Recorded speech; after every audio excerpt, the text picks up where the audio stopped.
نحمده ونصلي على رسوله الكريم أما بعد قال الله تعالى والعصر إن الإنسان لفي خسر إلا الذين آمنوا وعملوا الصالحات وتواصوا بالحق وتواصوا بالصبر۔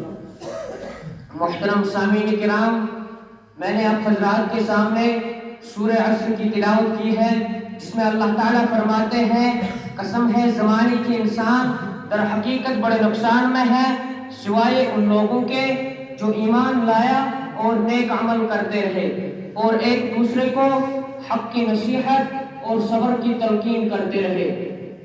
حضرات یہ سورت دکھنے میں بہت چھوٹی سی سورت ہے، لیکن حقیقت یہ ہے کہ یہ سورت پورے دین کا خلاصہ ہے۔ اسی وجہ سے امام شافعی رحمۃ اللہ علیہ فرماتے تھے کہ اگر اللہ تعالیٰ صرف یہی ایک سورت نازل کر دیتا تو انسانوں کی ہدایت کے لیے کافی تھا۔ بہرحال اس مبارک سورت میں اللہ تعالیٰ نے زمانے کی قسم کھا کر یہ فرمایا ہے کہ سارے کے سارے انسان نقصان میں ہے سوائے ان لوگوں کے جن میں یہ چار صفات پائی جائے۔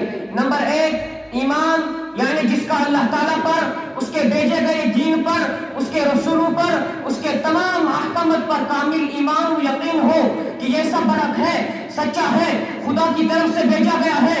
معلوم ہوا ایمان کامیابی کی پہلی شرط ہے جس کے بغیر نجات کا ملنا ناممکن ہے۔ نمبر 2 نیک اعمال، اس کا مطلب ہے ایمان کے تقاضے پر عمل کرنا۔ اگر ایمان ہے لیکن عمل نہیں تو جیسے چراغ ہو اس میں تیل نہ ڈالا جائے تو چراغ بیکار ہے۔ اسی طرح عمل کے بغیر ایمان کے ختم ہونے کا خدشہ ہوتا ہے، لہذا کامیابی کے لیے یہ ضروری ہے کہ ایمان کی مضبوطی اور اس کی حفاظت کے لیے نیک راہ اختیار کیا جائے، اپنے آپ کو اچھے اعمال سے آراستہ کیا جائے۔ نمبر 3 حق بات بتاتے رہنا تاکہ ہمارا سماج غلط راستے پر نہ آ سکے۔ خالی ہمارا نیک ہونا کافی نہیں، معاشرے کو نیک بنانا بھی ہماری ذمہ داری ہے۔ جب ماحول نیک ہوگا تو عمل کی راہ بھی آسان ہوگی۔ جب کسی معاشرے میں نیکی کی صفت پائی جاتی ہے تو وہاں رحمت خدا کا نزول ہوتا ہے۔ امت مسلمہ کی ذمہ داری ہے کہ وہ لوگوں کو حق کی بات بتائے اور دین کی تعلیم دے اور برائیوں سے روکے اور انسانیت کو غلط راہ پر جانے سے بچانے کی کوشش کرے۔ نمبر 4 حق بات بتانے میں اگر کوئی تکلیف ہو اس پر صبر کرتے رہنا، حق پر ثابت قدم رہنا۔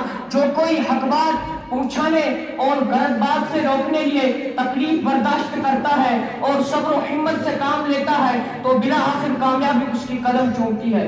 خلاصہ کلام یہ ہے کہ جو ان 4 باتوں پر عمل کرے گا یقیناً کامیاب ہوگا۔ وما علینا الا البلاغ۔